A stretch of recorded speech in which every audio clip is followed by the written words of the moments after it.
Thank you very, very much for coming out, and thank you in particular if you were expecting to come to this 2 weeks ago when we were all, slipping and sliding with the ice storm. And I thank you very, very much for coming, and thank you to our panelists. And we have actually a remote panelist who, as I'll explain, is in Tulsa. Devon Douglas, who was announced as being on the panel, couldn't get down to Norman today, but we are going to video her in, and I'll explain that in just a little bit.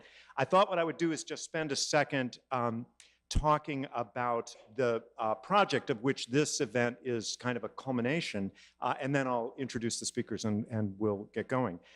So we're here today to hear from our distinguished, I can say my distinguished colleague on the faculty here, and someone who's well known to residents of Norman, Cindy Rosenthal. And so Cindy is going to talk about some ideas that she developed on a blog that a number of us, actually some of us here in the room, contribute to and keep going, a blog called Inhabiting the Anthropocene, as you see. So I don't want to spend a whole lot of time on the Anthropocene part of the program today, but that's a kind of fancy word that is used to refer to the idea of sort of wide-scale, kind of planetary scale environmental change. And the notion is that this is a fact that we're facing. Climate change is the most evident part of that. But it really involves many other facts of life of our environmental lives, so to speak. And in particular, that's a challenge for governance, because insofar as governance has to do with our social relation with the environment, what we take in from it, what we put back out to it, how it impinges on our lives in so many ways and supports our lives. These new conditions, this sort of planetary scale environmental change, is a challenge for governance. And so Cindy, who has, as you know, or as you will soon find out when I formally introduce her, has some direct experience in this light. Ma'am, there's some seats in the front if you want to come down to the front. Cindy, like other people in public life in the world of governance, has thought really deeply about what this means, what public officials are going to have to do to contend with this. So I've been pestering her for, I don't know, a couple of years to try and contribute to the blog. And finally, now that she's got a foot out the door, she's retiring and has maybe, she doesn't have more time, but she realized, okay, this was the moment.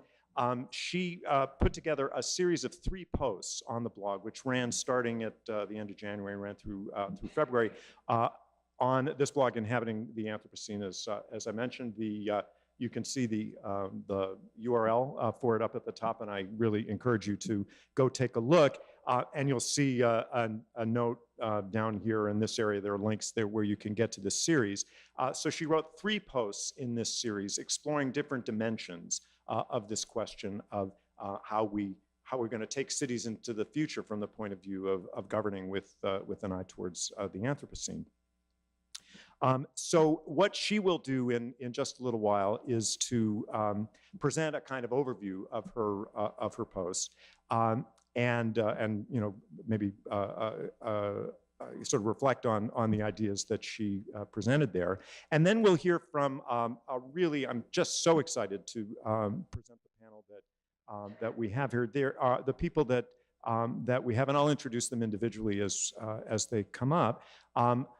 Are people in the public sector and also in the private sector who are dealing with this kind of, so to speak, in the front lines. They're really the people who are operating the folks in the public sector. Susan Atkinson, who's with the planning department in Oklahoma City, and Devon Douglas, who I will show you in just a little while, in Tulsa, are really dealing with how cities are going to confront these kinds of issues. And then Cody Pepper is in the private sector. He's with the Nature Conservancy in Oklahoma City, and thinking about how the private sector can contribute to this general question of dealing with these new realities that we are facing. So let me tell you how it's going to work for the next hour and a half or so. I'll introduce Cindy in just a second. She'll come up and speak for a while to present her ideas. And then after Cindy speaks, I'll invite Susan Atkinson up. Again, Susan is from the planning department in Oklahoma City. And then I'll invite Cody Pepper up to give his response. And then we'll go remotely to Devon Douglas. And I'm just going to take a second to make sure that Devon is there, so pardon me while I pull the curtain back and see if, yeah, there she is. All right, there we go. All right, so there is Devon. So Devon can wave, and we'll come back to her. So she is, even though we won't be seeing her because we'll be showing some slides and stuff, she'll be seeing us. That little camera over there is sending her the picture of what's going on. And so she will, I'll pull her back up on screen after Cody presents. And at that point, it's your opportunity to ask questions, reflect on what people have said. And so that should take us to pretty close to 5:30, I think. And at that point, that table of treats will be fair game and open. Not before, and I shoot somebody away already. But at that point, we'll have a reception at the back of the hall, and you're welcome to stick around and catch people, chat with people informally at the end. So that is the drill. So Devon, I'm gonna send you back into the cyberspace here and go to Cindy's presentation.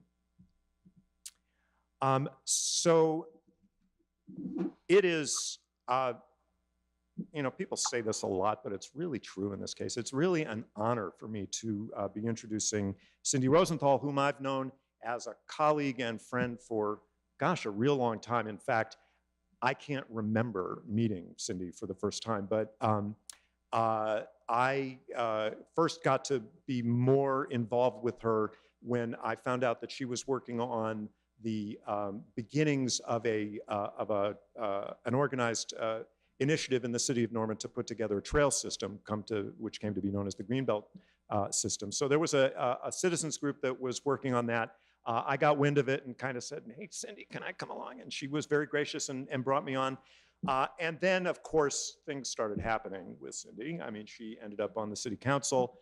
And then became the mayor and one of the longest serving mayors that Norman has had. And she was very kind in sort of cultivating my interest in civic affairs. And so I've looked up to Cindy's leadership in civic affairs for a long, long time. And also, although I'm not in her field, I'm close enough that I've had some sense of the quality of her work on an academic side. But boy, did I get an education working with her on the posts that she did, where I was really, helping her get the posts up into cyberspace on the blog, and really seeing the quality of her thinking and the depth.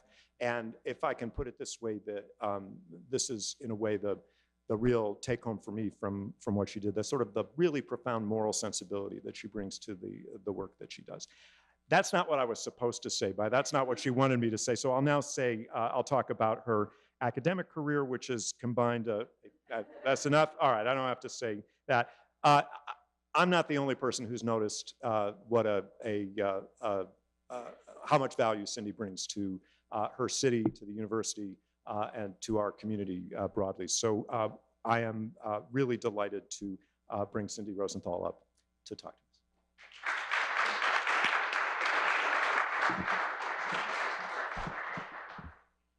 Thank you, Zev. I really appreciate the invitation. I appreciate the challenge.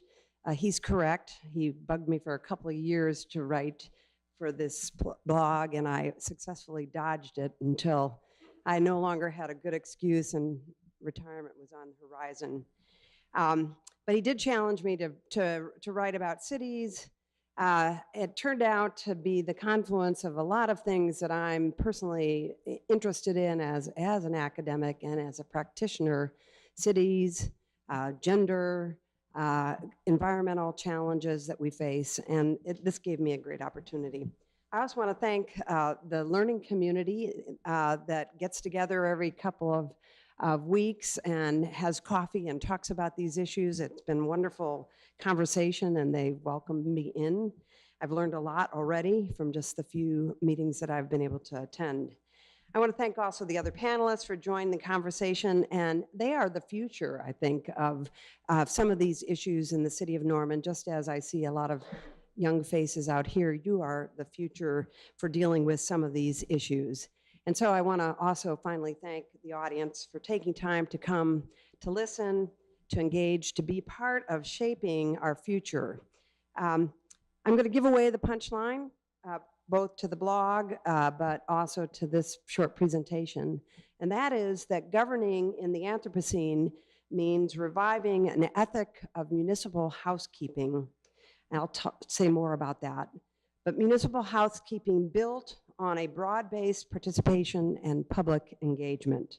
By your presence here today, you demonstrate the potential and you spur my optimism. So I begin my remarks today in Pittsburgh. Unintentionally, this became the bookends for my blog, 3 blog posts in which I wrote and which I'll sort of recap a little bit today. Perhaps this has something to do with my Midwestern roots. I grew up in Toledo, Ohio. Toledo is not doing what Pittsburgh is doing, unfortunately. But importantly, Pittsburgh is an example of the potential for transformation in governing and in facing the challenges that we are talking about in the Anthropocene. So here are some images from Pittsburgh at the end of the 19th century. It was the iconic American economic engine, and it was fast becoming totally unlivable. The 3 rivers, the Susquehanna, the Monongahela, and the Ohio, served as sewers for the city, the dump for human waste and industrial byproducts from the production of large quantities of iron, brass, tin, and glass products. By the 1840s, Pittsburgh had grown into one of the largest cities west of the Allegheny Mountains, and steel production began in 1875. The famous industrialist names Andrew Carnegie, Andrew Mellon, Charles Schwab, and H.J. Heinz, thank you for my first job, H.J. Heinz, they built their fortunes in Pittsburgh and in other Midwestern cities. It was the fact that new immigrants to this country stoked the industrial fires, literally, and smoke turned day into night. The pictures up on the upper right of this slide, and in particular the one on the your far right, is a picture taken in midday, noon. The sun is totally masked by smoke. Slum conditions, as demonstrated by the 3 illustrations across the bottom of this slide, the conditions were deplorable. And the new arrival immigrants suffered dearly in terms of their quality of life. First, the Scots-Irish, then the Germans, later the Poles, Slovaks, Ukrainians, and Southern Europeans. Now, almost a century prior to Earth Day 1970, which for people my age is the start of the environmental movement, and I think for many of you, a few years before you were even born. But for many of us thinking about the contemporary modern environmental movement, we think about Earth Day. Well, nearly a century earlier, these slum conditions in Pittsburgh motivated the Ladies Protective Health Association to focus on the inescapable nuisances of garbage, polluted water, and especially industrial smoke. They were part of the anti-smoke movement, and it wasn't just in Pittsburgh. In fact, there were literally thousands of women's clubs of that era that launched similar municipal housekeeping efforts to try to clean up their cities and make them more livable.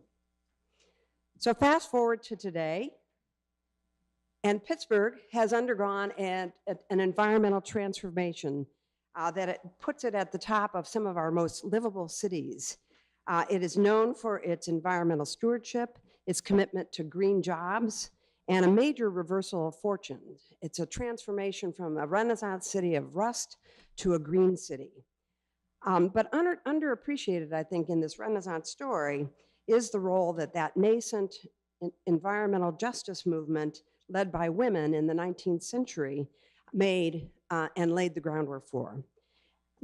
Women's clubs and the settlement house movement championed local government reform, and they established themselves as dedicated municipal housekeepers, and I'll say more about that later.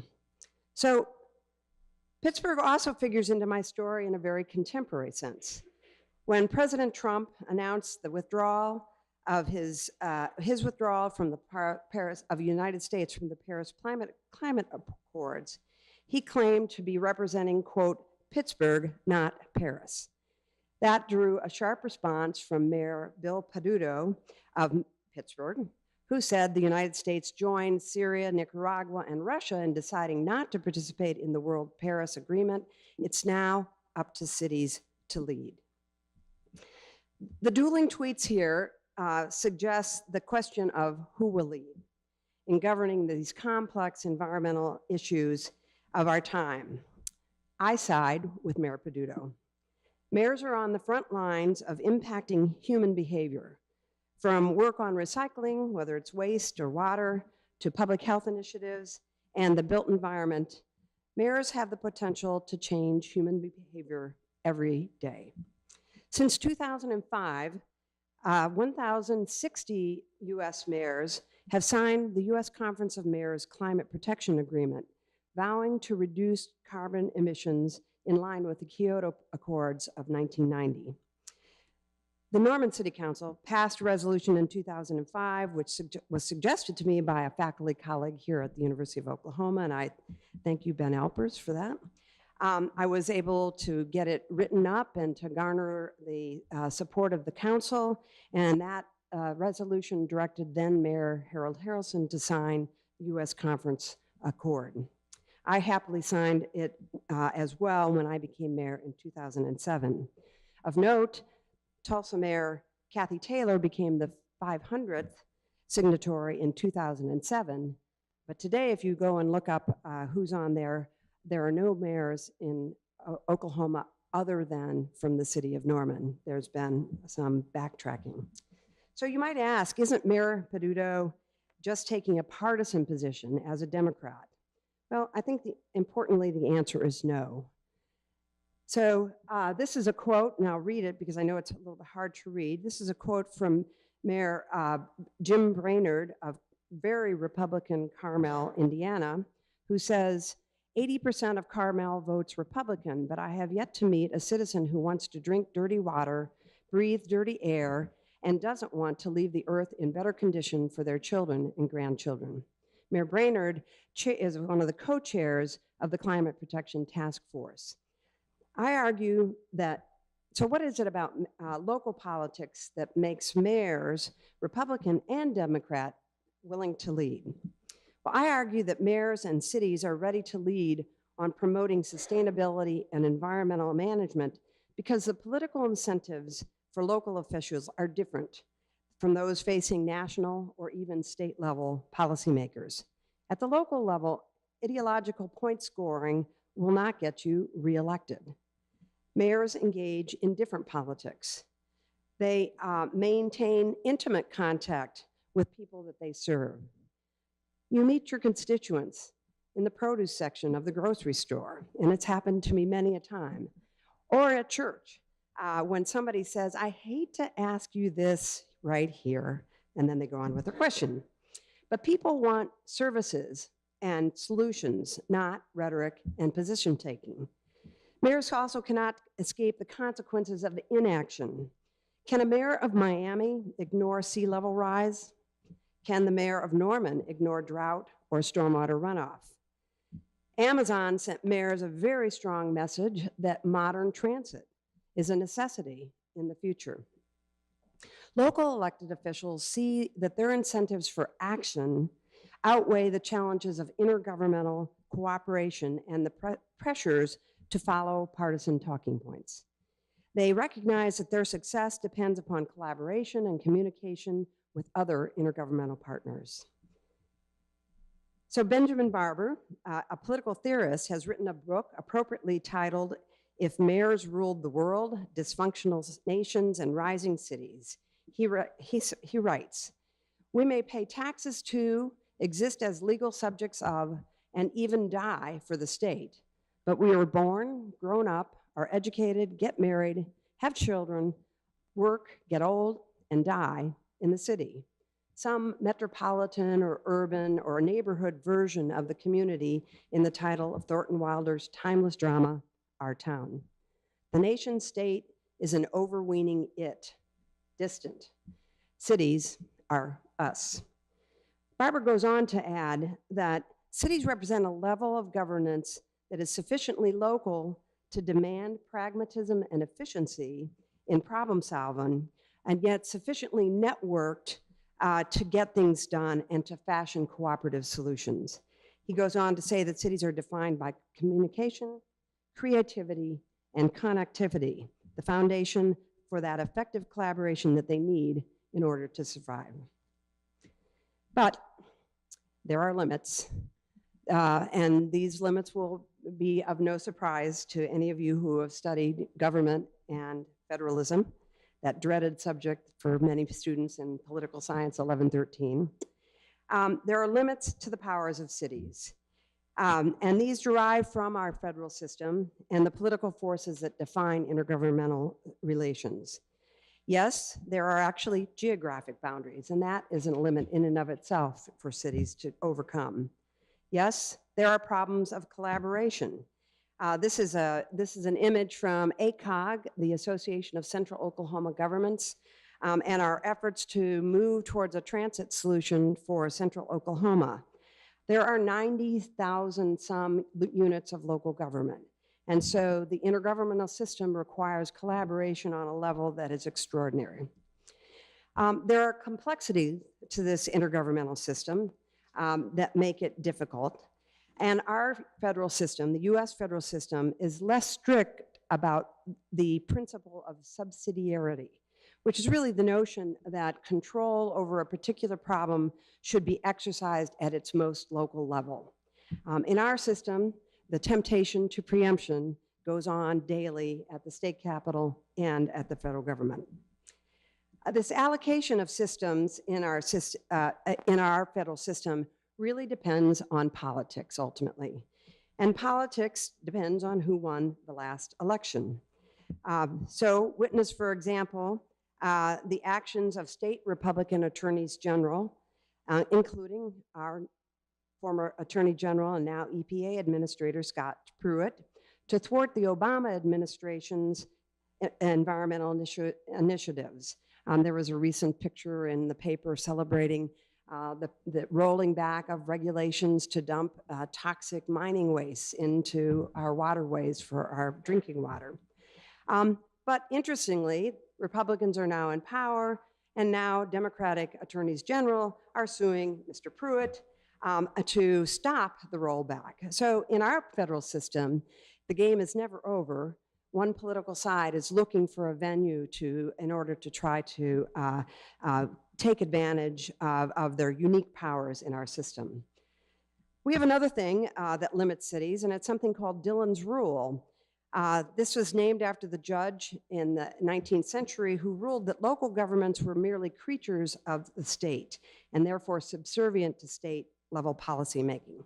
However, there's no state among the 50 that reserves all power to itself, nor is there any state that devolves all possible powers to local government.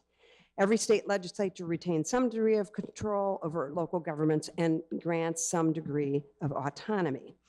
But interestingly, Dillon's Rule as itself doesn't fully explain which cities are environmental governance leaders.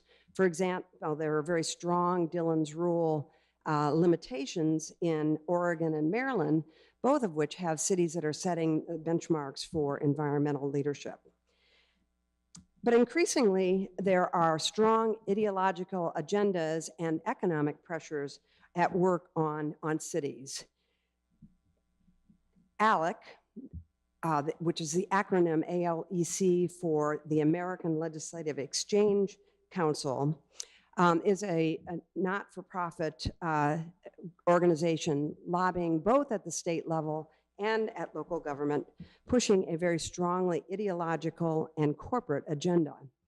In Oklahoma, their win column includes legislation to punish solar power users and to allow utilities to charge customers who generate energy from solar panels. ALEC won a greater restriction on Oklahoma local governments for siting and safety provisions regarding oil and gas operations.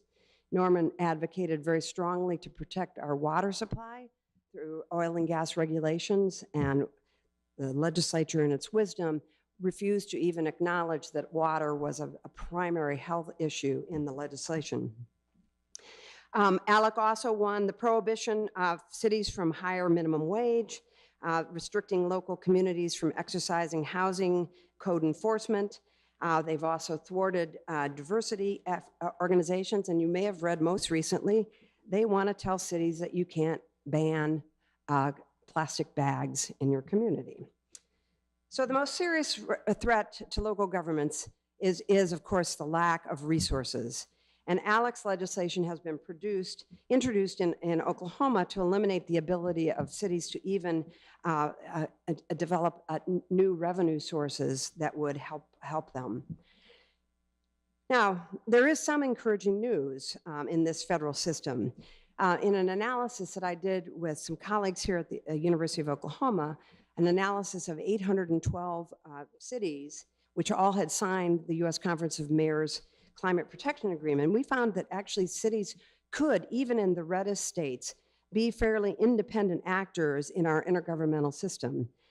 Overall, we found that state-level variables have only a modest explanatory effect. One intergovernmental policy which matters a lot, again, is the availability of federal funding, that resource issue that challenges most cities. One state-level variable that did make a difference was tourism spending. When a state sees the economic value of its environmental resources, there's more freedom for cities to respond and be green. And one of the most important local variables, perhaps not surprising, is that the greenest cities in red states are also university communities, where discussions like this can take place and where constituents are engaged and concerned. So I hope that we can take to heart the words of Justice Louis Brandeis, that we can either have democracy in this country or we can have great wealth concentrated in the hands of a few, but we cannot have both. So our multi-level modeling suggests that local innovation and bottom-up federalism are alive and well in the arena of environmental policy. This quote from Lori Riverstone Newell on state preemption law. She writes that in the past, conservatives have argued for local innovation and experimentation to offset the trend toward higher government bloat. For today's conservatives, however, local innovation and the potential for policy learning and diffusion, especially progressive innovation and diffusion, is exactly the problem. Thus, current conservatives fight for decentralization, extending only as far as the states. So I argued in my last blog post that what we need is that we need to look to the late 19th century and the municipal housekeeping movement for guidance on how to create a local, the kind of local political incentives that are necessary to support our local government officials to lead for strong, collaborative municipal governments in the 21st century. So like its earlier version, a renewal of municipal housekeeping should remind us that what happens in the public domain is essential to the quality of our private lives. No one is unaffected by the changing environmental conditions in the Anthropocene. The original municipal housekeepers encouraged women to extend their commitment to environmental concerns beyond their individual four walls and into the larger community. This particular image from 1913 attempted to convey the myriad ways that city services already extended into the home and thus breaking down the barriers between public and private. The graphic portrays the broad net cast by the municipal housekeeping movement. Club women took on studies of public sanitation systems. They advocated for municipal garbage disposal of household waste. They launched anti-smoke campaigns aimed at industrial sources. They proposed inspection of food producers. They lobbied for child labor laws, and they campaigned for safe water and cleanup of waterways.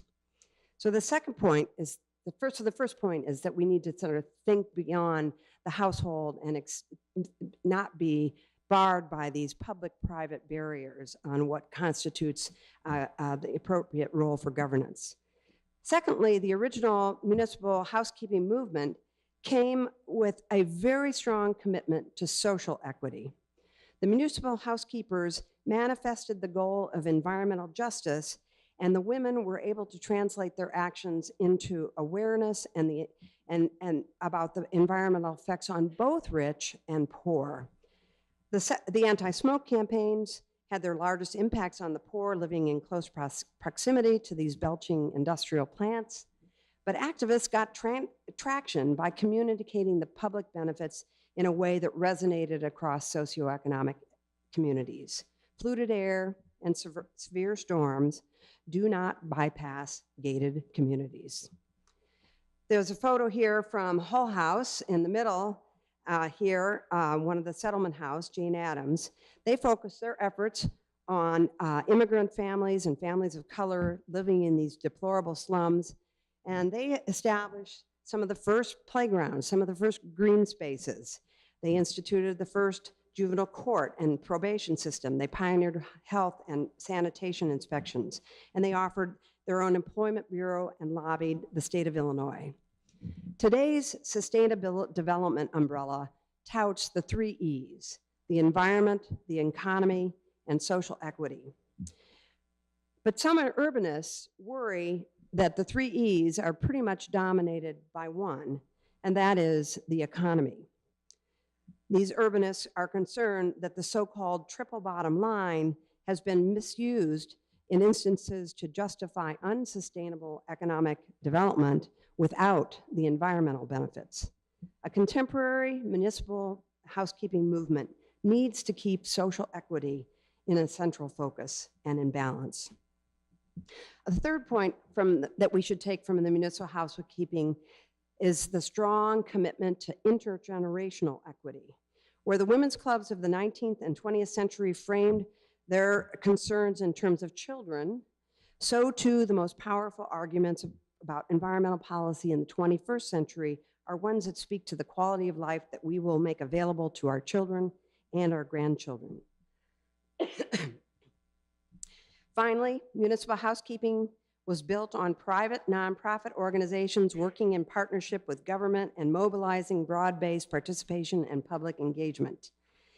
This kind of environmentalism will alter the reward structures for local officials and make them more responsive.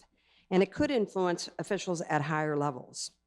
The photos here are first from the Oklahoma Negro Women's Club, which is very active in the club movement in Oakland, California. And secondly, a petition from, or a cartoon from the one of the magazines of the day, emphasizing the importance of the City Beautiful movement and tying the City Beautiful movement also to the women's vote. So suffrage and broadening participation was very much a part of the municipal housekeeping movement. So my idealized vision of municipal housekeeping is not without threats, and I will mention 2. We must remember that municipal housekeeping in the day was marginalized as a women's issue and trivialized. That danger exists today, that environmentalism may be feminized and eschewed as, by men or engineers or others. Secondly, I'm concerned about hyper-individualism, because hyper-individualism in our culture threatens the broad-based participation that is needed and envisioned for municipal housekeeping. That hyper-individualism actually comes from 2 ends of the ideological spectrum. On the one hand, it comes from what's called the growth machine. That is the constituency of land developers, financiers, and others who benefit financially from growth and development. And on the other end, NIMBY, not in my backyard. The elected officials hear more from these two constituencies at every meeting that they hold, and they hear more from them than they do from folks in the middle. On the one hand, the growth machine seeks approval for economic maximizing proposals, again, with the economic E outweighing the environmental E. On the other hand, NIMBY activists can successfully thwart reasonable development and policies that maximize public goods dependent upon higher urban densities, which will be inevitable in the Anthropocene. So 12 years in City Hall have taught me to be optimistic. And I think that an ethic of municipal housekeeping can prevail over these threats. But let me close, however, with the advice of Jane Addams, as I mentioned earlier, a premier leader of the settlement house movement and an iconic municipal housekeeper and social justice advocate. If she were with us today, I think she would repeat these words. The good we secure for ourselves is precarious and uncertain until it is secured for all of us and incorporated into our common life. Thank you, and I look forward to your questions.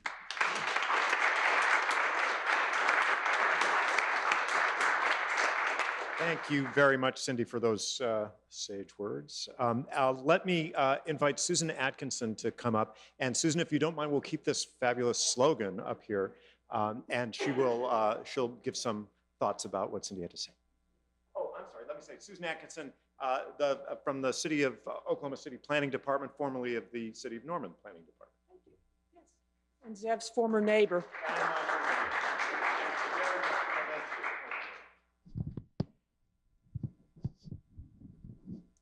Greetings. I'm going to do something a little risky in the 21st century. I don't have slides. But we do have this terrific slide from Jane Addams, which I think is a terrific backdrop for the work that, that I get to do every day.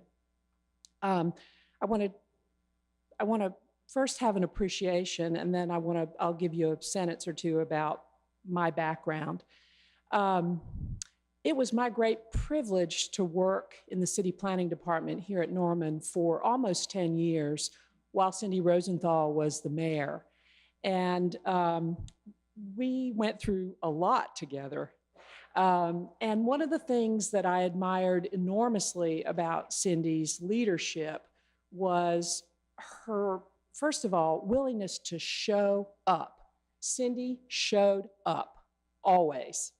And she was all in. And I don't know how much, most of you are a fairly young group, I don't know how much experience you have of municipal leadership or of elected officials, but trust me when I tell you that that is not always the case, that they show up and that they are not only there in body, but they are there in spirit. I think it is not hyperbole to tell you that Cindy is the best mayor that Norman has ever had. So.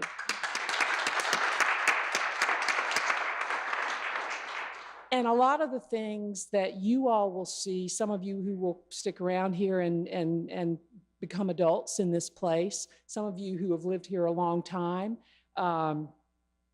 will begin to experience things that are implemented that began with Cindy. And I think that's a legacy of which I hope she is very proud. I know she wouldn't say that, but I hope she takes that with her as she goes on to the next chapter.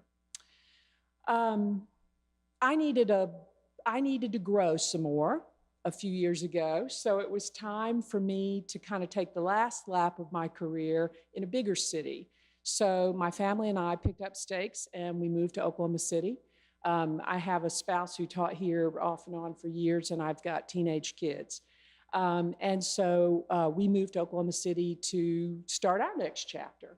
And in my case, I have been a city planner for going on 30 years, which is frightening, in both public, private, and nonprofit arenas. So I'm kind of proud of that because each of those arenas for city planners functions a little bit differently. However, I am, I think, in my métier, which is municipal government.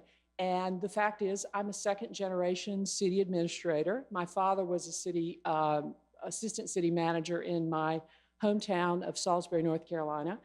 And it took me until I was in my 40s to realize I'm in the family business. This is what we do. So that's kind of a little bit of background. As far as a planning practice goes, it's been largely long-range, comprehensive planning. I've done a little day-to-day planning. I did some of that here I administered the city's historic preservation ordinance for 9 years, first as a commissioner and then for 9 years as city staff.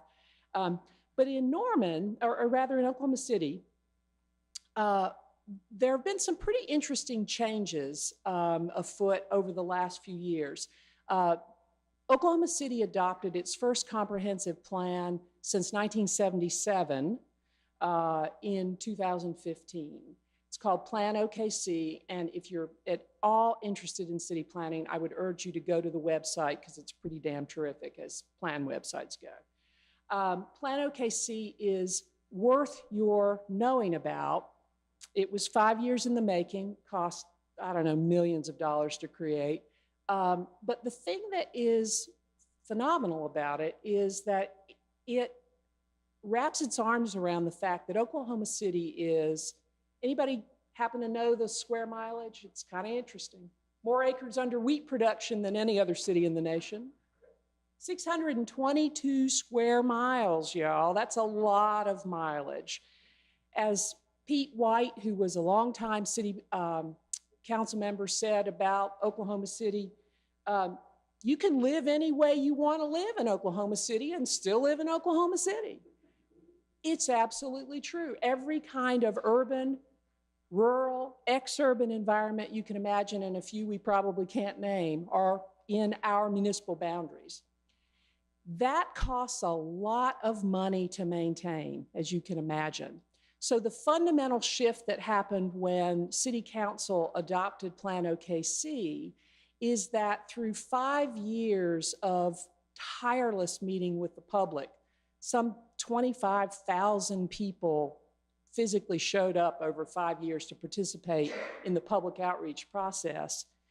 Oklahoma City, think about it. This is Oklahoma. This is Oklahoma City. This is the 21st century. This is an oil and gas state, et cetera, managed to adopt a comprehensive plan that, while it doesn't establish an urban growth boundary, which is something some cities have used effectively, not going to happen in Oklahoma, calling it that, managed to convince all the parties, including the decision makers who are elected officials, that it was not in our economic interest to continue to sprawl west forever or northwest forever in Oklahoma City's case.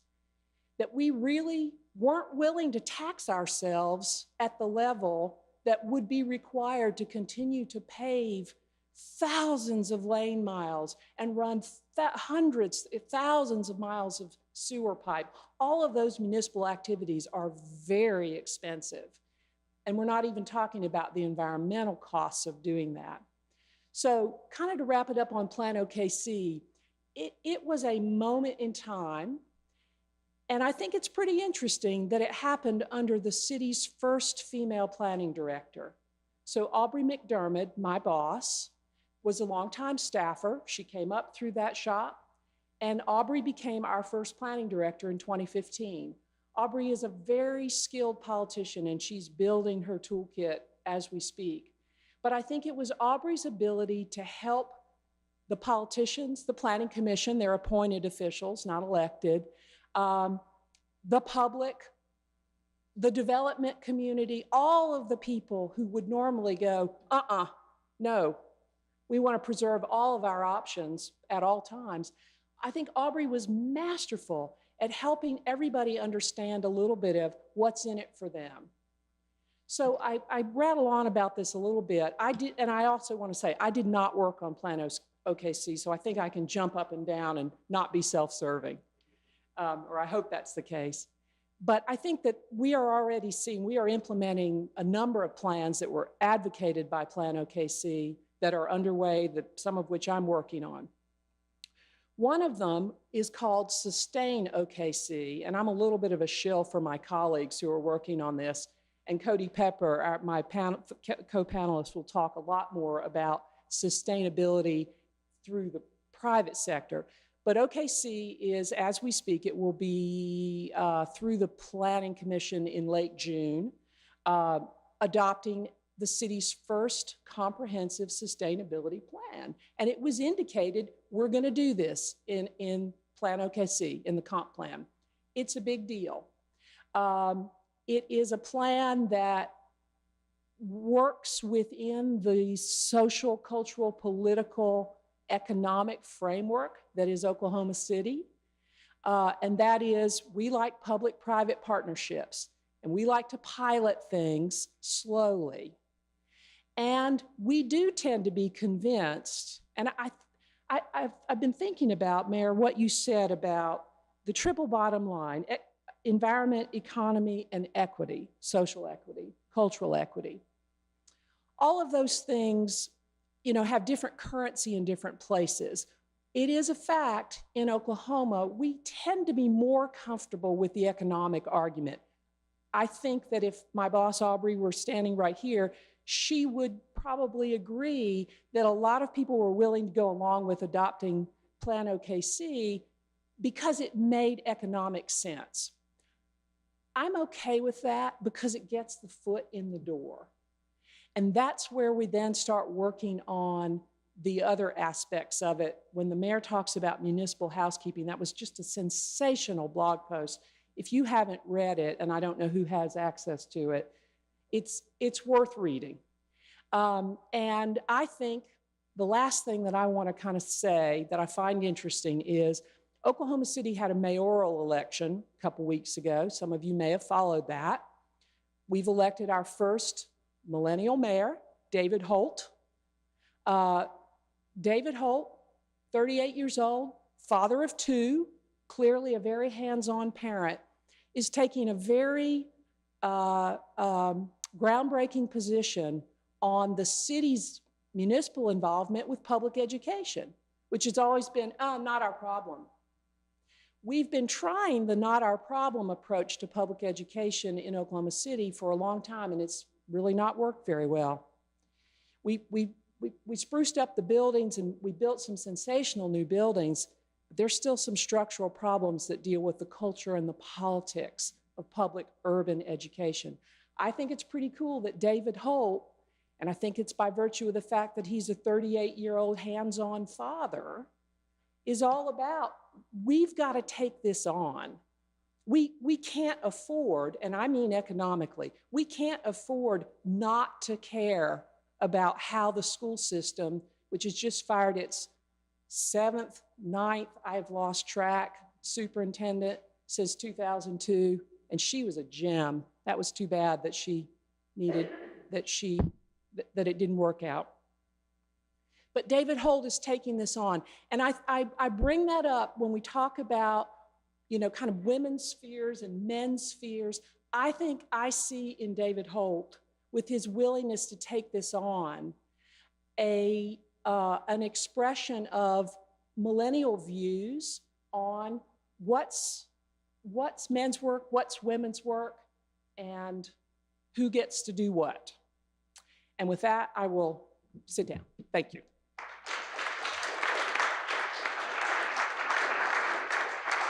Thank you, Susan. I've got the unenviable task of telling people that when they're talking about such fascinating stuff, that they gotta like wrap it up. But that's because we want to make time for everybody, and of course for discussion with you folks. And so please, anything that Susan brought up, you should ask questions about, as well as what Cindy has had to say. Let me invite up now Cody Pepper, who is with the Nature Conservancy. I think he's the urban conservation lead of the Nature Conservancy. I'm going to let him talk about what he does while I pull up his slides.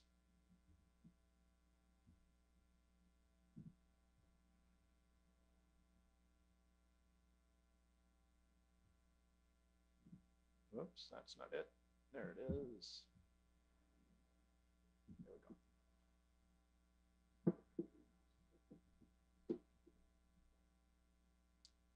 Well, hey. I have really enjoyed sitting there listening. I actually at one point forgot that I had to come up here and speak. So let me shift my mind a little bit. As Zeb said earlier, I will come at this from a little bit of a different perspective. I was sitting in my office reading these posts that we've mentioned several times on municipal housekeeping really struck me. The one piece that really struck me about this is that the government does what it can and companies do what they can, and wherever there's a gap, people got to step up, right? That's the idea that we've got to lead from the grassroots up. And the social movement concept has always been a part of my mission, I suppose.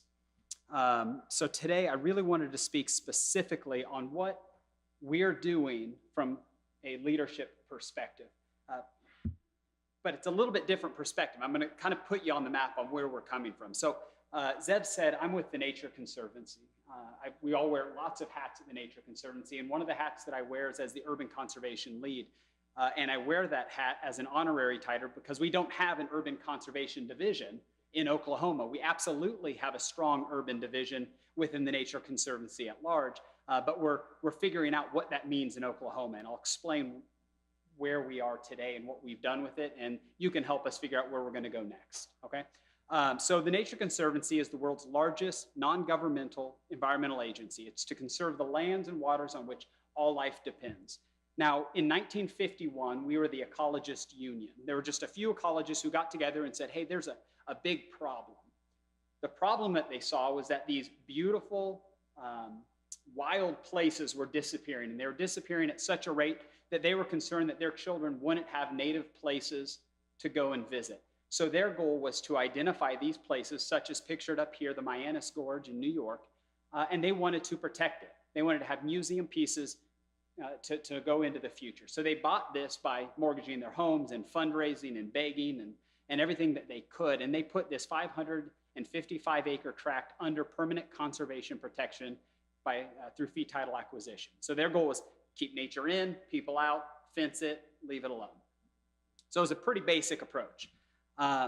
Oklahoma has taken that mission, taken that initiative, and we've applied the similar approach here. Now, in 1986, when we formed our Oklahoma chapter, it's all one organization, but we have various operational units.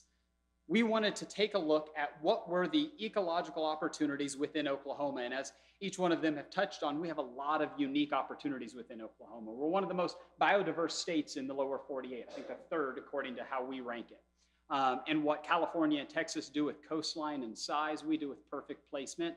We're a convergence zone where we have 8 ecoregions converging on one state. Now, the tourism board says 11, I believe. They're not wrong. We are not wrong. We just have different things factored into what we call that. So here's our project and here's our state approach. We work in these areas. You'll notice that there's museum pieces and preserves all around the state with the exception of the southwest part of our state where we've got great conservation work happening in the Hackberry Flats and the Wichita Wildlife Refuge. But we wanted to make sure that we had samples, remnant samples around the state. And historically, we've taken this scientific, science-driven approach to conservation. So we wanted to find out what was already in good condition, kind of comparing to pre-European settlement. That's the lowest cost to protect because restoration can be quite costly. Then secondly, if there wasn't anything, what could we identify, what could we protect, and then restore at a most economical strategy? And so that's what we've done. But here's the problem. The Nature Conservancy identified, rightly so, that there are some shifting externalities to our work. And in 1951, when we established our approach of protecting land, people didn't factor into that. In fact, they were kind of the enemy. So what we've done over the last 5 or 10 years is started to look at some of the Millennium Development Goals and Sustainable Development Goals to figure out how is this landscape changing. Today, we're around 7.5 billion people. When we started, there were 2.5 billion people on the planet. So things have changed. And looking forward to 2050, we're looking at 9.5, some people say 10 billion people. Well, that's dramatically different than how we started out in 1951, which means if we want to remain relevant, we have to shift our approach as well. So we've done that, or we're doing that. We're trying to do that. So here's how we're trying to do that. Now I'm going to fly through some slides, and there's no way you're going to kind of think about it and hear everything I'm saying, but I'm doing that on purpose because take a little note. If you've got a question, we'll come back to it in the Q&A part.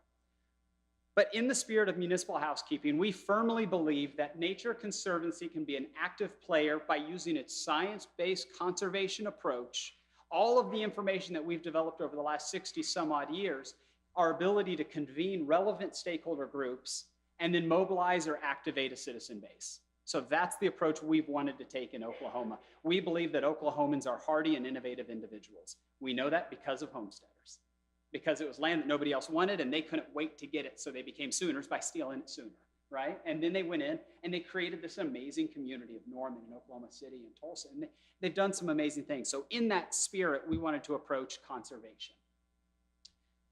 OCLA, the Oklahoma Conservation Leadership Academy, was formed 2.5 years ago. We're finishing or concluding our second cohort, and we're getting ready to launch, shameless plug, cohort 3, accepting applications now. And these are our individuals who are a part of the cohort today. You'll notice our esteemed moderator is on that list. But I want to focus on these individuals just for the sake of brevity today. One of the things that the Oklahoma Conservation Leadership Academy tries to accomplish is to shine light on some of the challenges that are facing urban development. We don't have all the answers, but we know that if we work together in the spirit of Benjamin Franklin, our brain trust can come together and come up with some really cool, creative solutions.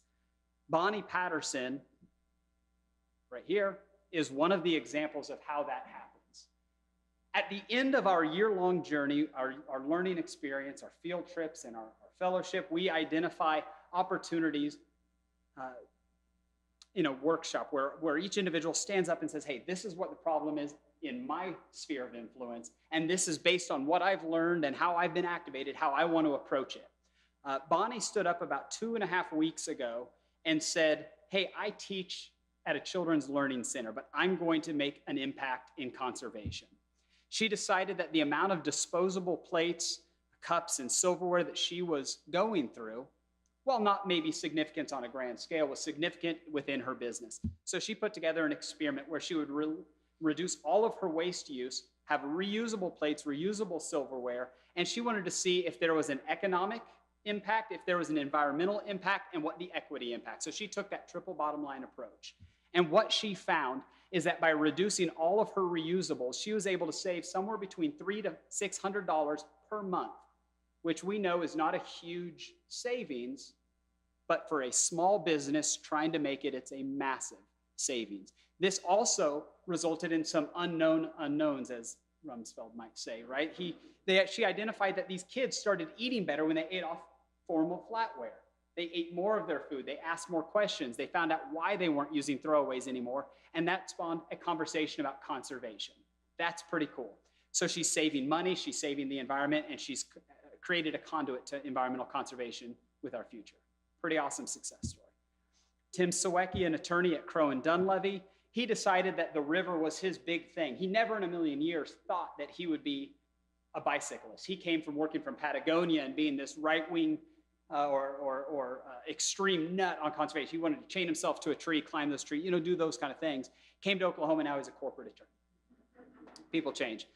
But he never lost his activism. So what he decided that he could best contribute to is forming a new 501c3, the Friends of the Oklahoma River, and his goal is to expand the use of the river, protect the Oklahoma River as a resource, and make sure that he's engaging all stakeholders in all communities, bringing them to it in ways that they may not already be connected, so they can understand that natural infrastructure plays a very big part of quality of life, but also our environmental community. There's some of the benefits. Okay, we'll keep flying through. This guy, suspicious looking character, Zev Trachtenberg. We produced at the very beginning this kind of ethical dilemma, and I don't know if you've ever talked with Zev before, but he loves talking about ethical dilemmas. And so we decided to discuss this project called a wind sighting tool dilemma. And this was, how do we develop enough energy and also protect the environment, because this is not an either or conversation. If both sides talk, if you pierce this veil or these silos, both things can happen. You just got to talk to each other. We often know that's the case.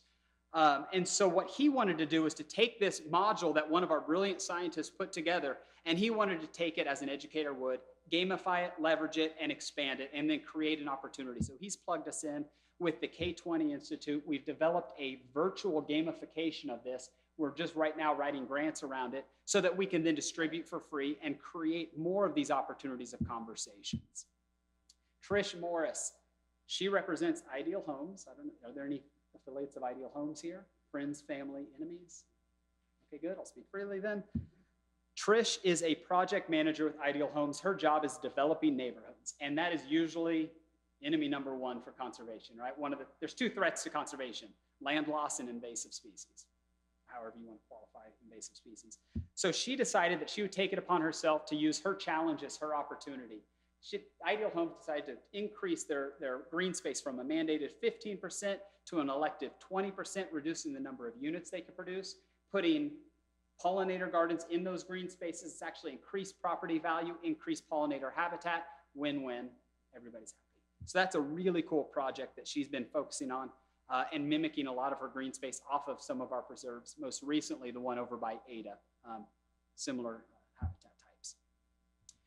Now, those are a lot of professionals, but then we had a representative from Rogers State University, Amanda Baker. She joined it from a student perspective and wanted to find out how could little old me, I think that was actually her words, do something substantial. She works at Hard Rock Cafe over outside of Tulsa. Her goal was, how can I develop a sustainable platform for their business strategy? They don't have one. They don't have a sustainability officer over there. She's taken up the mantle and she's running with it. We have time and time again had many of these scenarios pop up, and all of the ones I just mentioned, and I'm just flying through because we're going to run out of time, but we can talk about them later. All of these happened in just the 12 months by activating individuals. Bottom line, things get done when normal people do extraordinary things. I'm sure someone really smart said that quote and I stole it. So I'm going to, I was always told, don't ever give a presentation without a call to action. Here's my call to action. Email me if you want more information about how to be involved with the Nature Conservancy. I'd love to do that. If you want more information about OCLA, what I just talked about, and all of the members and stuff we couldn't cover today, go to that website right there, and we can continue this conversation at a later date as well. Guys, thank you so much for coming. I look forward to your questions.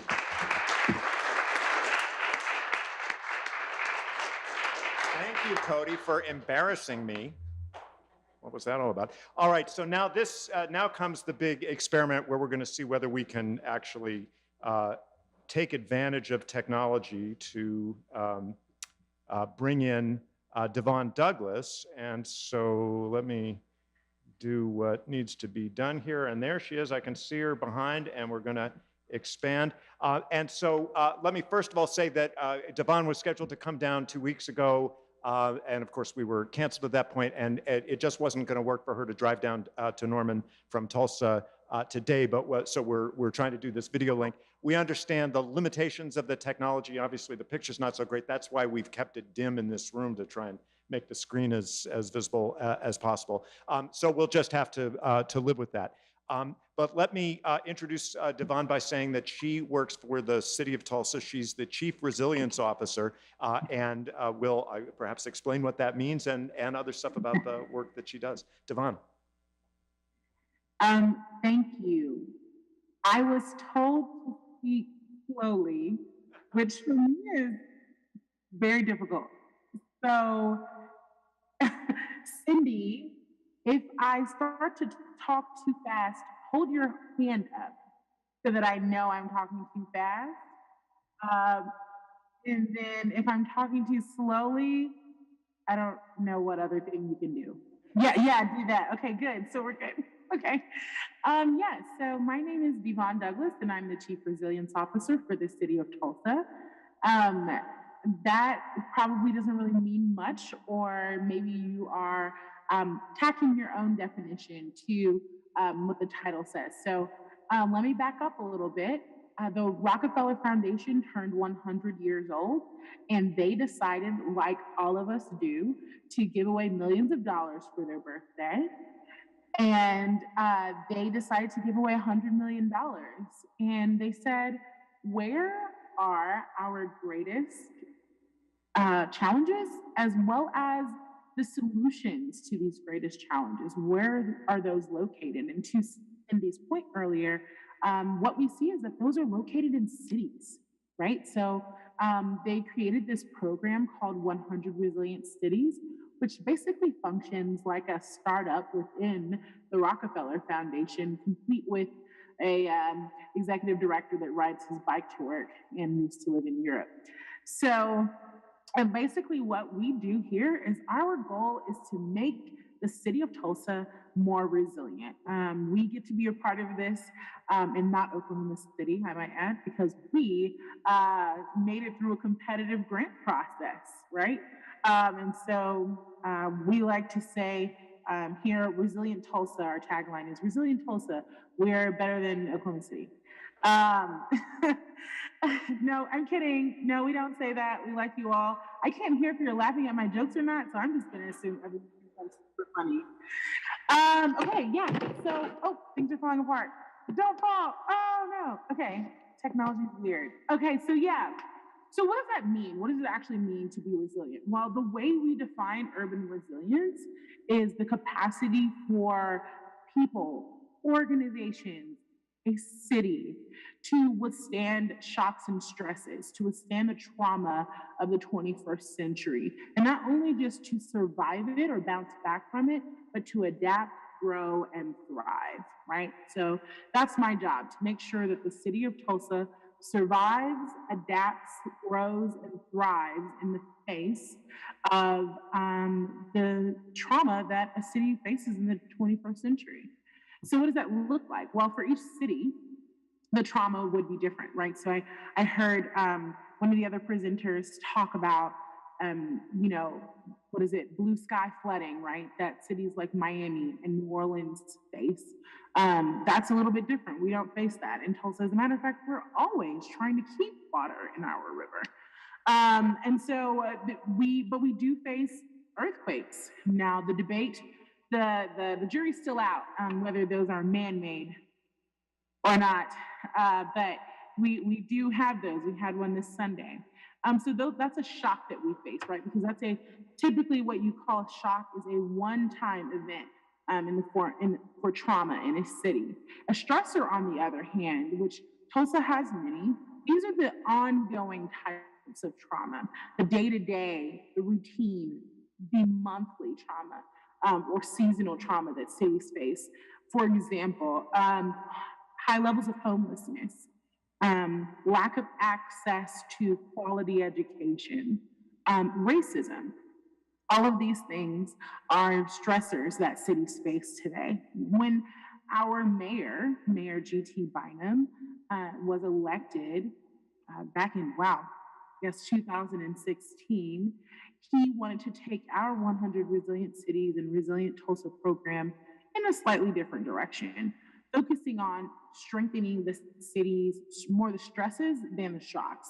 And if we are strengthened as a city, if we have community, greater community together, then we have the ability to withstand the shocks in the first place, right? So he brought me on to focus on racial equity in particular. And so that's really what I do. So when we talk about, the Anthropocene and how human beings are working together to drive change in cities and to make cities great places and great solvers of our problems in the 21st century. One of our greatest, inhibitors, the thing that make that impossible in the city of Tulsa is racism.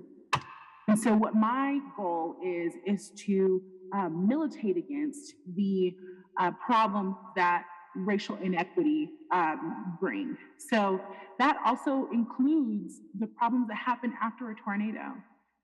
We know that people who have greater levels of community involvement and community cohesiveness respond well after tragedy.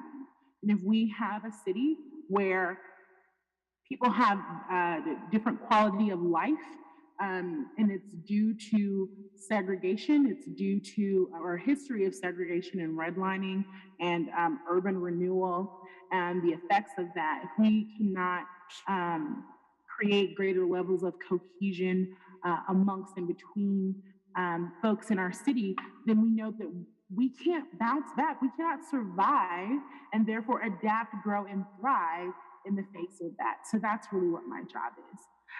There are a few things that we're actually working on here with Resilient Tulsa. And the biggest thing that you do when you're a part of the 100 Resilient Cities kind of collective is creating a resilient strategy.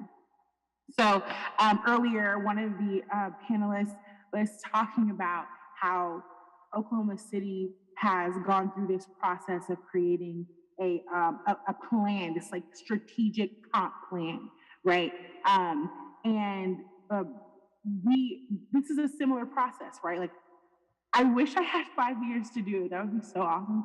I wish I had so much more time. But we're knocking it out in 18 months. And that includes stakeholder engagement. That includes research on all these different things the different problems that we are presented with.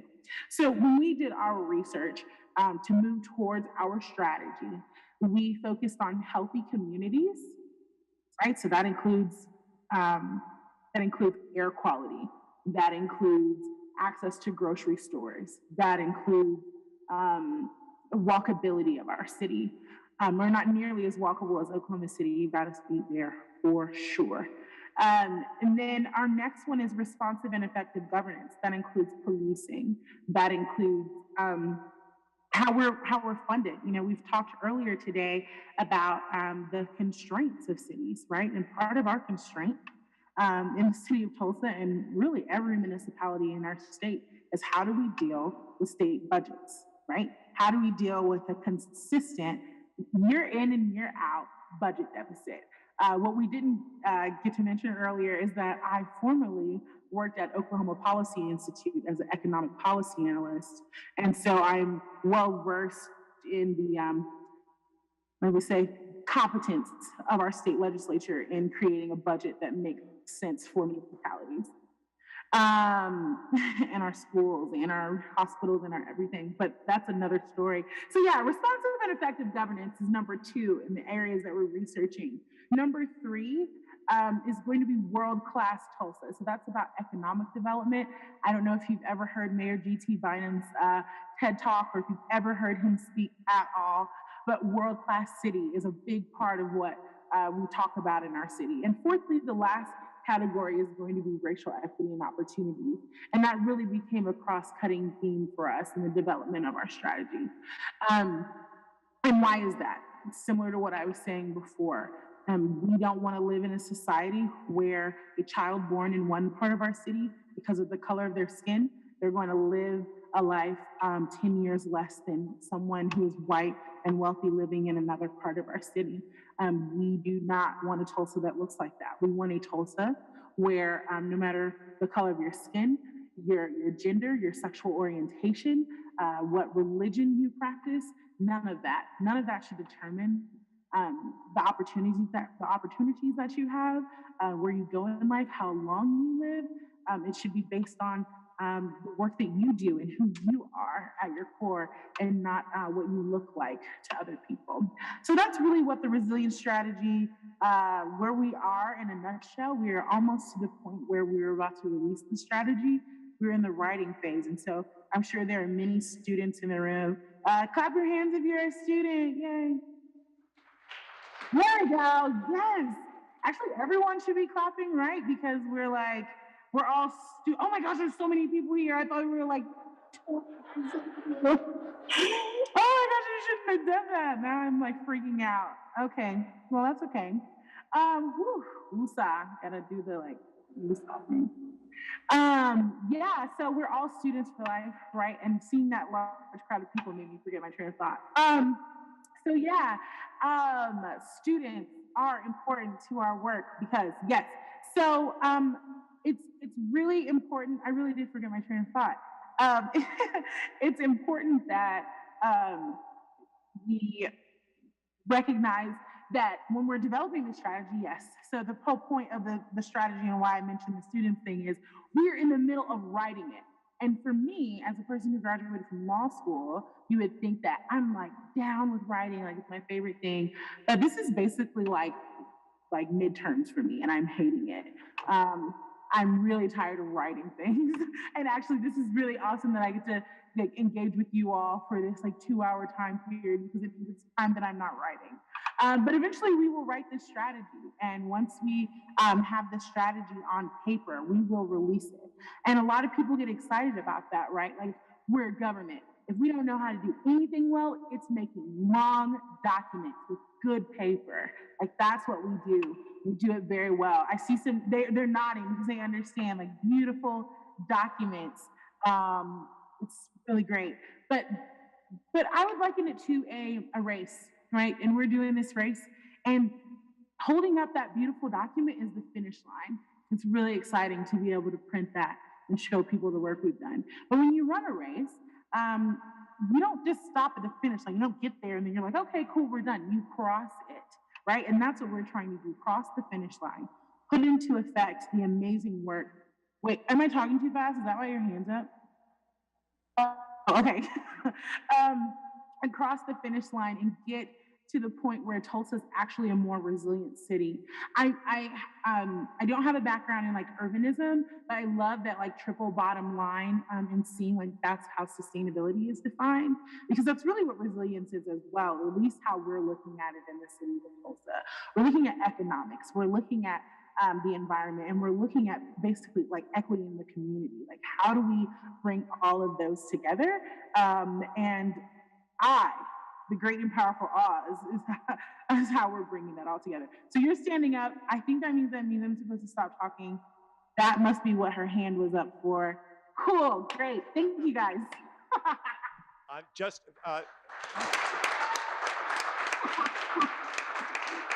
Awesome. Let's say pause. Let's not say stop, because now it's my great pleasure to open the floor to the audience. We have a floor mic here, if I can turn it on. And so I'll recognize people to ask questions. So just raise your hand, I'll bring the mic over, and we'll be able to talk for 15, 20 minutes or so and then get some treats. I see a hand this way. Tell us your name and question. All right. Hi. My name's Alex Nongard. I'm an economics senior. I'm actually from Tulsa. And I've got a question. One of the most pressing issues environmentally, in my opinion, is like our energy infrastructure, how we have institutionalized oil and gas as like the main mode of producing electrons with, our, power plants, et cetera. What do you see, anybody on the panel, as the role of cities, especially in Oklahoma, where we have enforced monopolies in our power industry? What do you see the role of cities in changing the way that our energy infrastructure works? Thank you. Well, I'll take a first shot at that question. There are a lot of barriers that have been created by state law. And so to a great extent, cities are not able to impact the production side or the regulatory side of the energy system. I think there are things, though, that cities can do in terms of their own use of energy that can help move the needle. I know there's the movement here in Norman. There's an initiative on 100% renewables by 2050, I think is the date, for the city itself to move towards other alternatives. So I think there are practices within cities, and they're big enterprises that can help both set a model and a mark, but it's very difficult in terms of regulatory or production policies right now because that's constrained at the state level. Well, I want to just mention one piece that from a nonprofit perspective, engaging stakeholders and having those conversations across, piercing the silos of previously non-speaking parties has been really fruitful. our Oklahoma Class 1, we had the Director of Regulatory Affairs for one of the major oil companies here in Oklahoma. Now he's in conversations with our World Office External Affairs folks, changing some of their mitigation strategies as a result, and it's all because of local action in Oklahoma City. Don't underestimate the power of a one-on-one conversation with an individual, because that can get around some of this regulation when they're opting to change electively.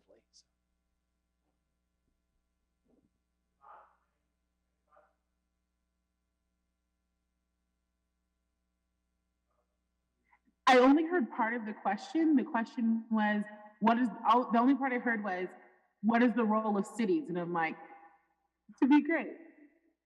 So I didn't hear the end of that. Closer to the mic that connects us to you. I think the point of the question, please tell me if I get this wrong, is that given the sort of substantial influence of particular sectors of the energy industry in Oklahoma, what is the role that cities can play in working towards a more, let's say, sustainable energy provision? Is that getting your thoughts? Yeah. So, how can the city do that? So there's many roles that the city can play, and I couldn't really hear the panelists. That mic is a little bit different than the other one.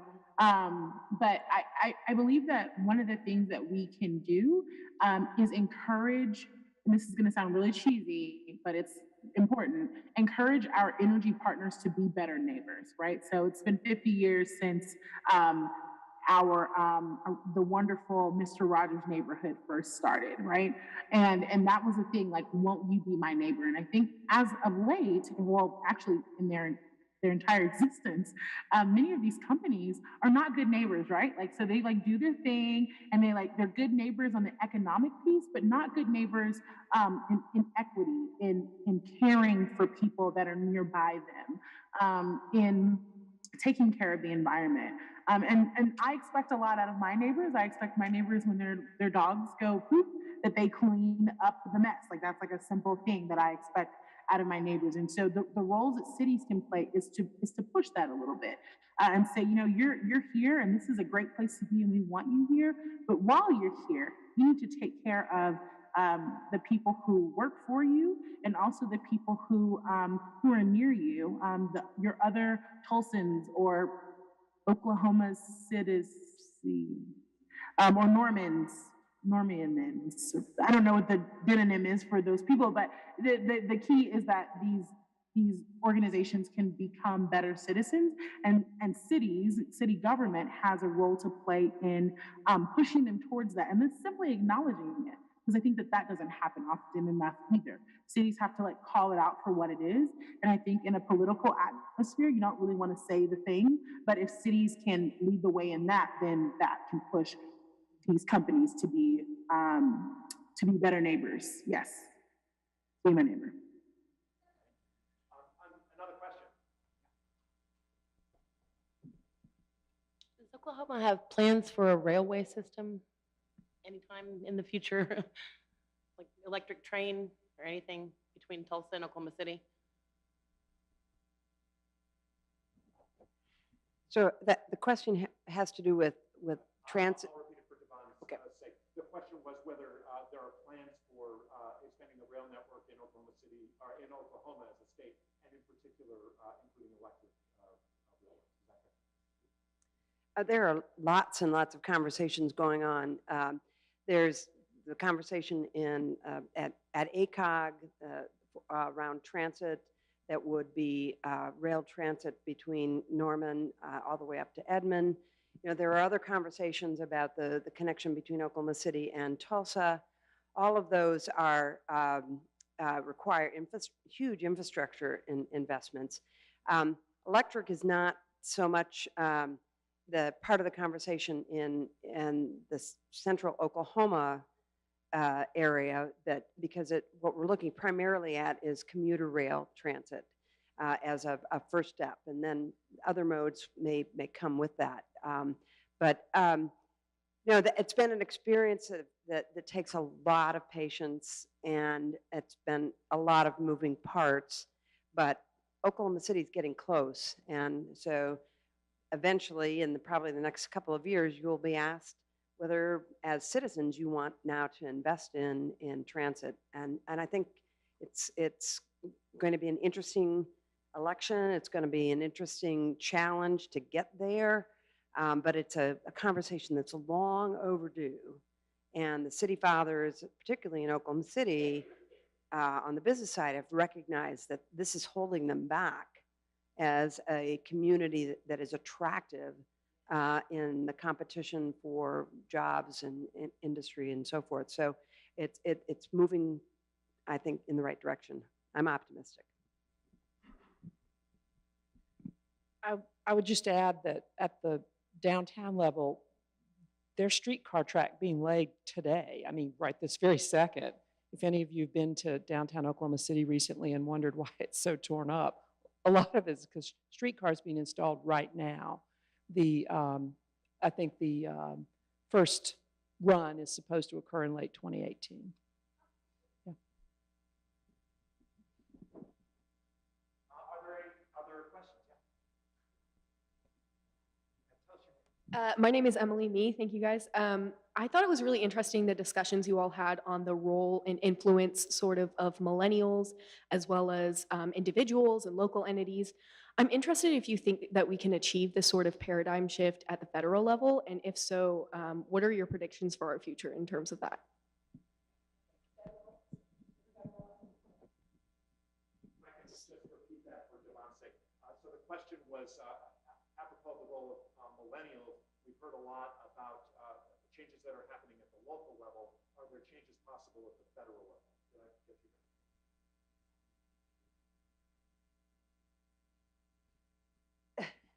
Devon, you're a millennial.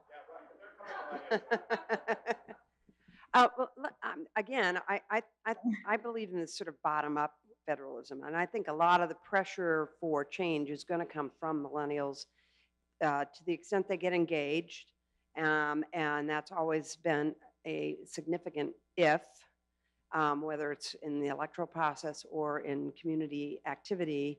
But millennials are driving a lot of the changes. So, when Amazon went out and asked for proposals for their next headquarters, I mean, they wanted a place that millennials wanted to live in, and they wanted a place that was attractive to millennials who have engineering and science and math and smarts. And they wanted a community that had the kind of housing, transportation that millennials want, i.e. transit. And so all of those things are really driving a lot of decision making. And so when you have somebody like Amazon having that kind of an impact at the local level, somebody's eventually going to notice at the federal level. But I do believe that the biggest push is going to come from a bottom up. Yeah, just on that. So social movements is always where I start on anything. I'm a big fan of doing things the way it needs to be done for the solution, having a custom tool for the problem. And if you look at Parkland as an example, what's happening at a federal level, this is not about guns, but the gun discussion has now been in the news cycle for far beyond what it was with any other instance. And that's largely because millennials understand how to keep things in a news cycle because they understand the communication technology better than anybody else does, because they're the first generation to grow up where this was their normative situation, their normative stances. I know how to communicate and be plugged in and connected all the time. And I think that that's how it's going to change, is that they're going to dominate the conversation. They're going to lead the conversation because others just can't keep up with them. And so I don't think it needs to be at a federal in a traditional sense. It's going to be federal because their reach is huge. I mean, David Hogg has how many, like 1 million followers suddenly. He's an 18-year-old high school newspaper editor. That's outrageous. And that's how they're going to have change, I think. We're going to see it in the environmental movement. We're going to see it in all the movements once they realize the power that they've got at their fingertips. Devon, you've been pegged as a millennial. Do you want to respond? I guess I am a millennial. How do millennials bring about change not only at the local but the federal level? Is that the gist of the question? Yeah. So shameless plug. I am on the New Leaders Council board here in Oklahoma. We just started a chapter here, and part of the way you bring about change at the federal level is you You start local, then you build to the state, then you build to the federal, and you create networks. The network has to be built. We have to have support in order to do the work. You know, Mayor Bynum, and I'm assuming Mayor Holt, you're not elected overnight, and you're not elected, without a support team behind you. You need people who are millennials at the federal level. You need that work. So that's long term. Today, of course, I'm always going to say, especially for the women who are in the room, students, to be a part of new leadership here in the state of Oklahoma, yes. And also, Oklahoma Policy Institute has a Summer Policy Institute. There are things you can do absolutely today to affect on the federal level, but the key is always going to be networks. In the resilience world, we would call that, a part of that is building in redundancy. Part of that is also making a more robust system of leaders. I'm originally from St. Louis, Missouri, go Cards. And we in St. Louis are all about organizing. There are monuments to unions in the city of St. Louis to a level that I don't see in Oklahoma. But what it creates in the city of St. Louis is that people automatically feel the need to organize. And so I'm starting to see that here in Oklahoma, but we have to be able to do that. We have to be able, as youngish folk, because there are now millennials in our mid to late 30s, but as young folk, to get in there and organize and not just, I love keyboard gangbanging. I love, like keyboard thugging, keyboard social activism is great. I'm all about it. Let's get in there because that's fun and that's really helpful. But there's some work to be done outside of our cell phones and our computers. There's some work to be done by organizing. And so my greatest suggestion is to find people who are doing work on the federal level, find people who are organizing like that. For example, NLC Oklahoma, and get plugged in so that you can effectuate change on the federal level. Because unfortunately, it doesn't happen overnight. The things we're seeing today, these are the fruit of seeds planted back in the 80s, right? This is stuff that's been going on, like the Leadership Institute, right? So the things we're seeing today are the product of that. So we have to do work today with the mind that it will take time, but we can do it. Go millennials. Are there other questions? Yes.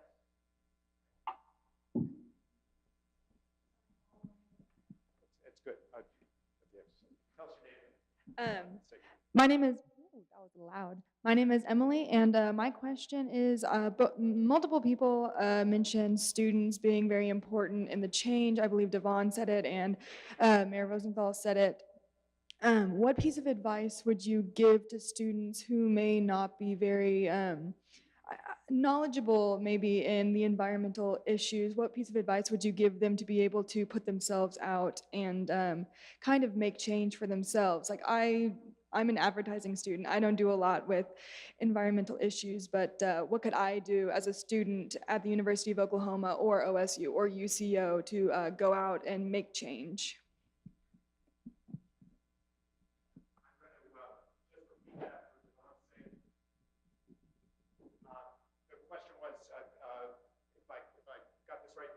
What can students do in particular to make change? So thinking of students as even sort of not even quite yet millennials, so to speak. I mean, even the next generation.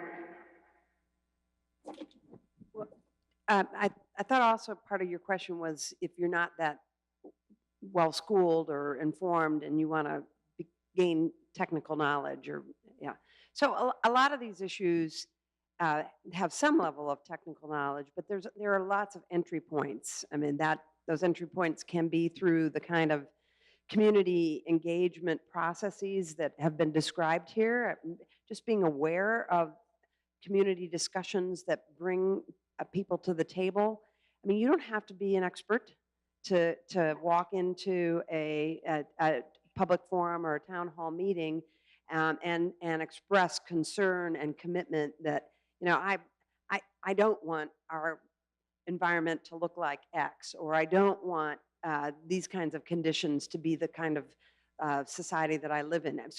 So don't be deterred from participating at a local level. You learn in those forums.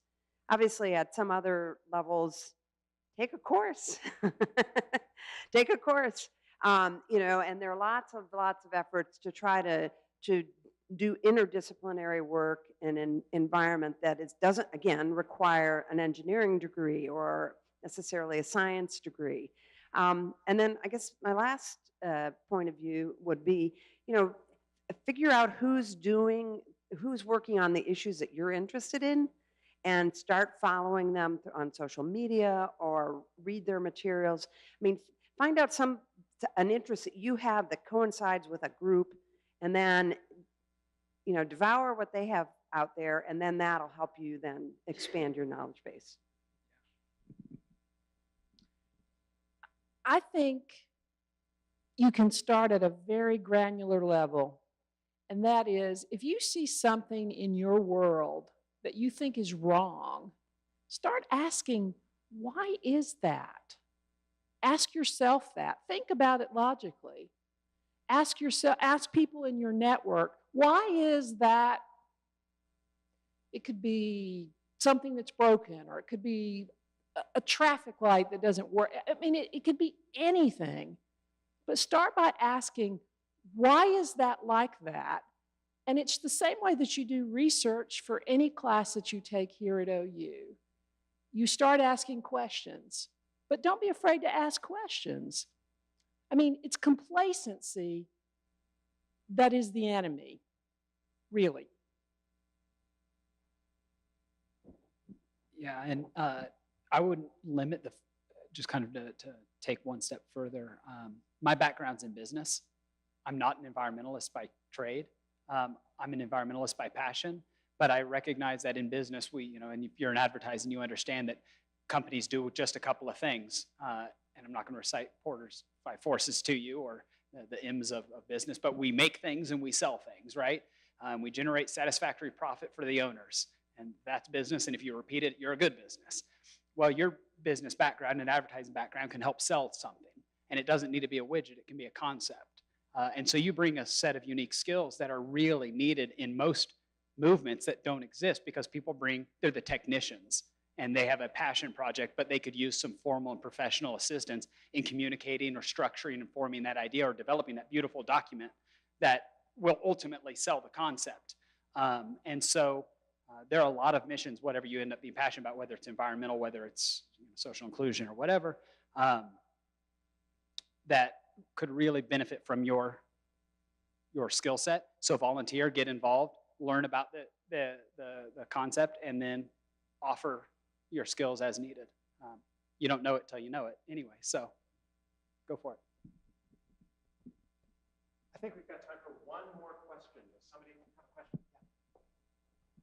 Tell us your name and if you want to address your question to somebody, you can, or just to the panel. Well, I think this is to the panel, especially on the political viewpoint and the government viewpoint. But as far as alternative energy sources go, they're not exactly compatible with our current grid system, which is going to put that cost of changing that grid system is going to ultimately fall on the cities and their people.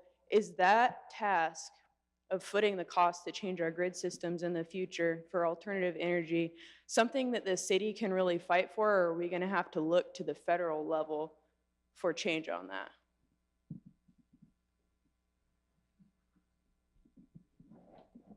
Thank you. And I'll just repeat that for Devon's sake. The question was, in making a transition to a new energy system, who's going to foot the bill for the infrastructural costs to transition the structure of the grid?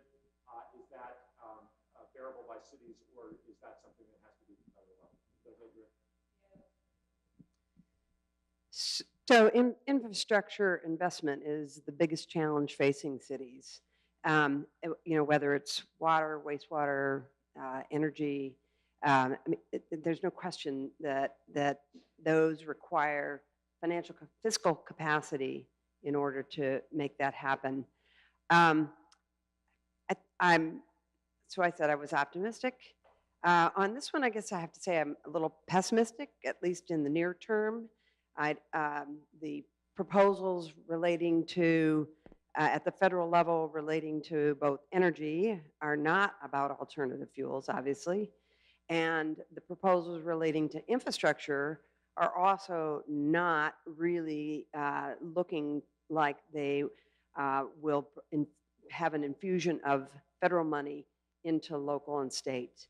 So I think what we need to hope for, I think, is a political advocacy for alternatives that really uh, helps push the needle as we go forward.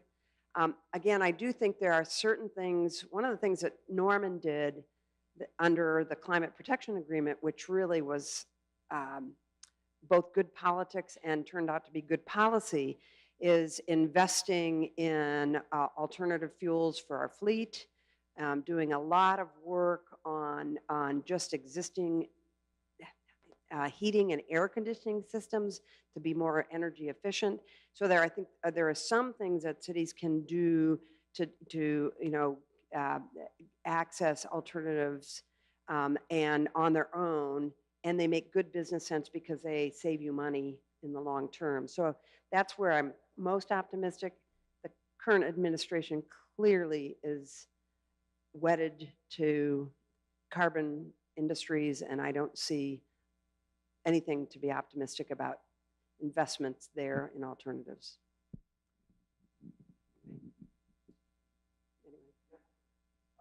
Can I recognize Lynn? Let me give you the mic. Directly to energy grids, but consider the possibility of transformative technology that kind of skips some of the steps that we typically consider associated with another technology, an older technology. For example, I'm babbling, but I'll get to the point, which is go to almost any country in Africa today, and almost nobody has a landline, but a lot of people have phones. There are almost no telephone lines, but people have phones. And it's because they skipped the technological step of landlines and went directly to cell phones. So imagine that possibility. They're now going towards energy, but distributed energy, a solar panel on the roof, top kind of thing. So the possibility exists that we skip some of these steps associated with older technology that enables us to maybe do things in a new way, in a cheaper way. Brief shout out to a really cool company in Oklahoma City doing that, Spears New Technology. It's driving renewables. It's using battery storage and changing how we can either transfer solar energy. It's very inconsistent to a grid in a consistent way, but also then have localized storage so that companies and homes can eventually not have grid access at all, but be fully sustained within their own energy production unit. It's just like Lynn was saying, that it's cool companies support local innovation. With that, I'm afraid we're going to have to draw things to a close, not least because there are treats in the back that won't eat themselves, so to speak. But before we do, I'm going to say to Devon, who can't have any treats, sorry, I'm going to have to conceal Devon, who can stay. We'll keep the video active so she can hear, but I want to show you something else on the screen. So. We can all wave goodbye. Everybody's waving. You can't see. Thank you, guys. All right, thank you, Devon. I want to close, first of all, by thanking our panel and Devon deeply for this. But in the spirit of promotion, I want also to make a plug for something else that we're going to be doing. Our blogging group is going to be doing another project. It's actually gotten underway, but I just want to alert you to it. We're now going to be spending some time thinking about an idea not unrelated to what we've been doing here, although maybe a little bit more theoretical in a sense. We're going to be talking about the idea of urban metabolism. That is to say, thinking about cities on the kind of analogy of an organism that has a metabolism, a throughput of energy and material. And there's a way of thinking about cities using that metaphor. A great figure in that way of thinking is a woman named Stephanie Pincel, who you can see down here, who's at UCLA.